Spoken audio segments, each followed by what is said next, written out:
सामाजिक कार्य, समता आणि प्रेरणा दिन म्हणून समता प्रेरणा दिन म्हणून मानला जातो.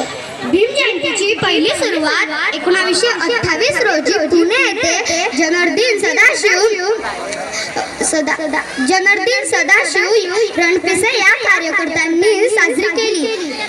या दिवशी मिरवणूक काढल्या जातात आणि बाबासाहेबांच्या पुतळ्याला पुष्पहार अर्पण केले जातात आणि त्यांच्या विचारावर आधारित आयोजित केले जातात. हा दिवस दलितांसाठी, सर्वोच्च समाजासाठी एक मोठा उत्सव आहे, ज्याला अनेक ठिकाणी समता दिन किंवा ज्ञान दिन असे ओळखले जातात.